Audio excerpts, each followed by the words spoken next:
시편 133편, 이 세상에서 가장 아름다운 것 한 가지에 대해서 노래하고 있습니다. 그것이 무엇이라고 말합니까? 1절 다시 보세요. 보라, 형제가 연합하여 동거함이 어찌 그리 선하고 아름다운고. 이 세상에서 가장 아름다운 것이 무엇이라고요? 형제가 서로 연합하여 동거하는 모습, 그것이 이 세상에서 가장 아름답다. 그보다 더 아름다운 것은 이 세상에 없다라고 말하고 있어요. 우리 그리스도인의 삶은 더 말할 필요가 없습니다. 우리가 서로 사랑으로 연합하여 우리의 모범이 되시는 예수 그리스도의 몸을 온전히 이루어 드리는 것, 이것보다 더 아름다운 모습은 없어요. 그리고 형제가 연합하여 서로 동거하는 것은 아름다울 뿐만 아니라 강해. 우리가 너무나 잘 아는 이야기가 있죠. 한 아버지가 이제 죽음이 가까운 줄 알고 아들 셋을 불러놓고 유언을 합니다. 그런데 아들 셋을 부르면서 뭐라고 말하죠? 가서 화살 하나씩을 들고 와라. 그리고 그 화살을 각자 꺾어보라고 말합니다. 아이들이 화살 하나씩을 꺾는데 힘없이 다 부러지고 말아요. 그 다음에 어떻게 하죠? 그럼 이제 화살 3개를 너희들이 서로 합해서 한번 부러뜨려 보아라.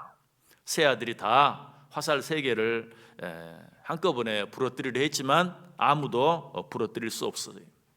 자, 이 아버지가 아들들에게 하고자 하는 말은 어떤 말이었습니까? 너희들 서로 우애하면서 연합해서 살아라. 힘을 합해 살아라. 그러면 아무도 너희를 어떻게 하지 못할 것이다 하는 것을 가르쳐 주고 싶었던 것이죠. 우리가 그리스도인으로서 삶을 살아드리는 것도 마찬가지.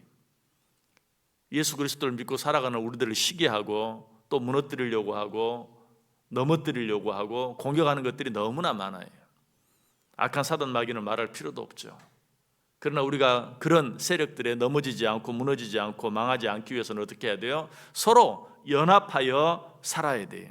이처럼 연합은 아름다운 뿐만 아니라 강하다. 이 사실을 잘 가르쳐주는 성경 구절이 있죠. 우리 같이 한번 읽어보겠습니다. 전도서 4장 12절 말씀 같이 읽습니다. 한 사람이면 패하겠거니와 두 사람이면 맞설 수 있나니 세 겹줄은 쉽게 끊어지지 아니하느니라. 자, 그런데 우리가 어떻게 해야 서로 연합하여 예수 그리스도의 몸을 온전히 이루어 드릴 수 있을까요? 제일 먼저 우리 한 사람 한 사람이 그리스도의 몸을 이루는 지체라는 사실을 분명히 알아야 돼요. 나 하나가 온전히 예수 그리스도의 몸이 아니라 나는 예수 그리스도의 몸의 일부, 지체라는 사실이. 그러므로 나 혼자서는 절대로 예수 그리스도의 몸을 온전히 이루어 드릴 수 없어요. 우리 성경을 통해서 확인해 볼까요? 고린도전서 12장 27절 말씀 같이 읽습니다. 너희는 그리스도의 몸이요 지체의 각 부분이라. 아멘.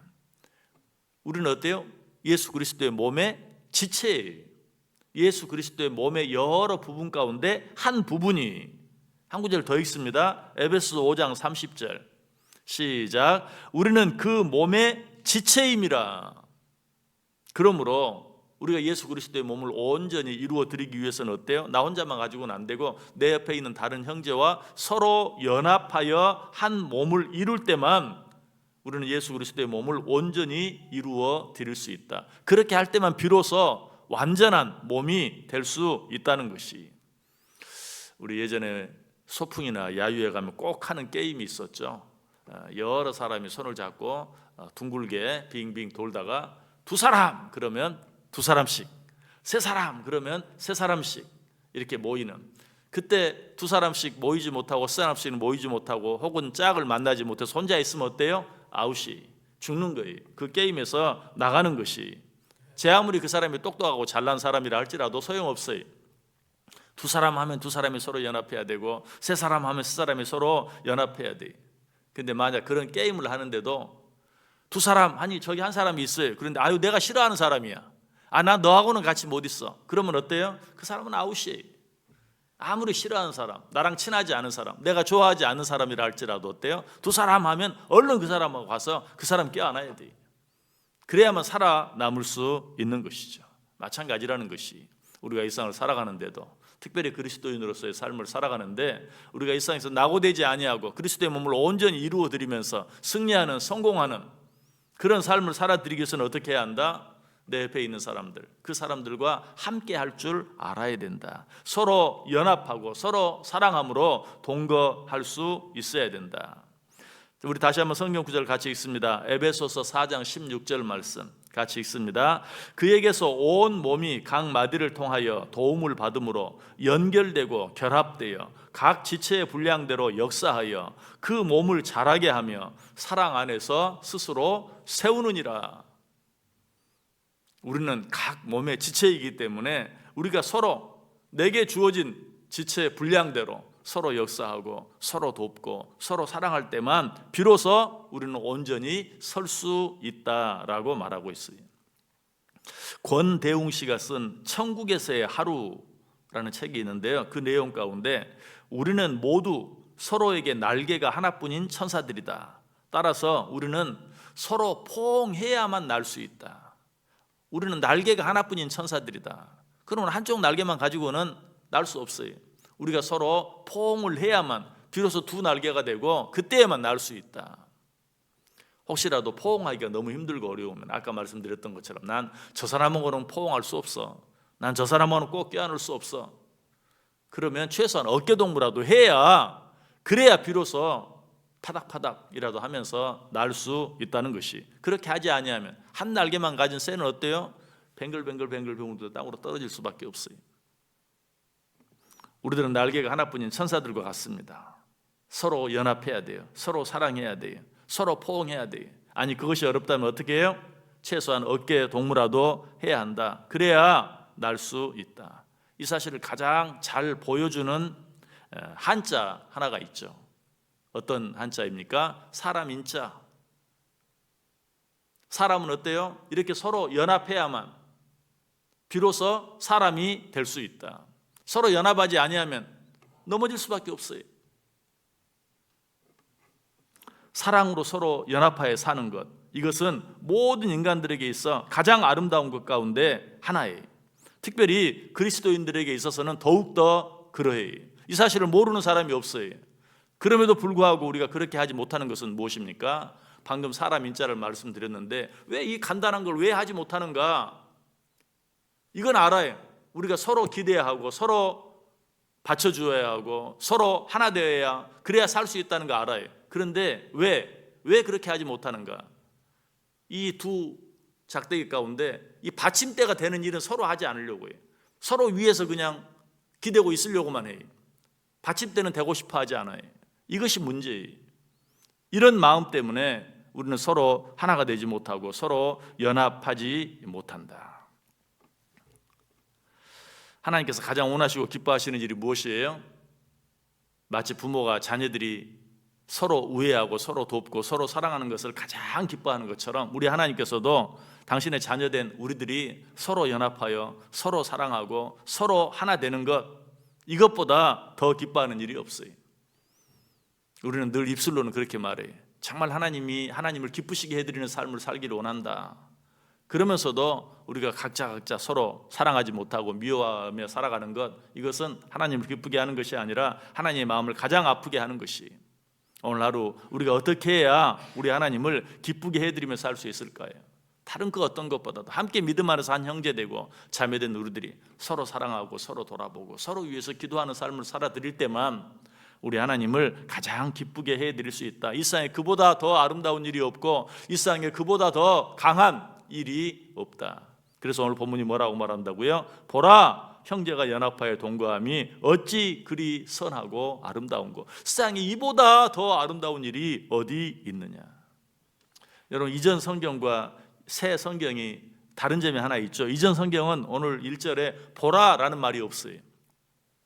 형제가 연합하여 동거함이 어찌 그리 선하고 아름다운고, 그렇게만 기록되어 있어요.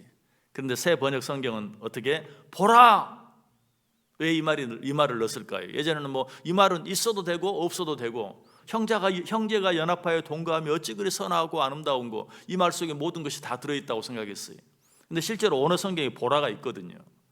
가만 생각해 보니까 왜 이 말씀이 있을까? 이보다 더 아름다운 일이 없기 때문에 봐라! 형제가 연합하여 동거하는 것보다 더 아름다운 일이 어디 있는지 이 말의 의미를, 이 말의 중요성을 비로소 깨달은 거예요. 우리는 서로 연합하고 서로 도우며 살 수 있어야 돼요. 선거가 끝났죠. 새 대통령이 뽑혔어요. 자, 누가 되느냐? 그것도 물론 중요하죠. 그러나 그것보다 더 중요한 것은 무엇입니까? 우리 국민들이 서로 하나가 되는 일이죠. 이번 선거 결과를 보면서 정말 경악할 수밖에 없었던 일 한 가지는 그 선거 결과를 나타낸 지도를 보세요. 정확하게 동쪽은 전부 빨강, 정확하게 서쪽은 전부 파랑, 한 도시도 예외가 없어요. 이런 나라는 없어요. 이런 일은 있을 수도 없어요. 어떻게 동쪽은 전부 빨강, 서쪽은 전부 파랑.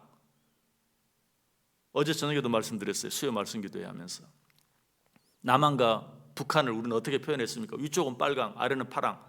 남북이 이렇게 나뉘어지는 건 어쩔 수 없죠. 가운데 철책이 있으니까. 하나가 되고 싶어도 하나 될 수 없는 그런 상황이니까. 그게 무서운 게 아니고 동쪽과 서쪽이 빨강과 파랑으로 정확하게 나누어져 있는 이 모습, 소망이 없어요. 누가 대통령이 되느냐? 누가 대통령이 돼도 소용없어요. 이 나라가 서로 연합해야 돼요. 서로 연합해서 동거해야 돼요. 하나가 누가 되느냐보다 이쪽에도 이 빨강 속에도 파랑이 들어가고 이 파랑 속에도 빨강이 들어가고 그게 서로 어우러질 때만 비로소 소망이 있는 거예요. 여러분, 이 일을 위해서 우리는 기도해야 돼요. 이 나라가 서로 하나 되게 해주옵소서. 이 나라가 서로 연합되게 해주옵소서. 새 대통령이 정말 모두를 위한 대통령이 되어서 이 나라를 정말 하나로 잘 통합할 수 있게 해주옵소서. 이 일을 위해서 기도해야 돼요. 우리가 그 일을 위해서 힘써야 돼요. 그러지 않으면 이 나라는 소망이 없고, 그러지 않으면 이 나라가 다시 한번 하나님께 쓰임받는 것은 불가능해요. 그러기 위해서 먼저 우리가 말씀 안에서 믿는 자들끼리라도 먼저 서로 연합하고 동거하고, 그래서 하나가 되는 아름다운 삶을 살아드릴 수 있는, 그래서 하나님 보기에는 말할 것도 없고 사람들 보기에도 보라, 형제가 연합하여 동거함이 어찌 그리 선하고 아름다운고, 저들을 봐라, 저렇게 살아가니 얼마나 보기 좋으냐 라고 칭찬 들을 수 있는 저 여러분들 다 될 수 있기를 주님의 이름으로 간절히 축원합니다.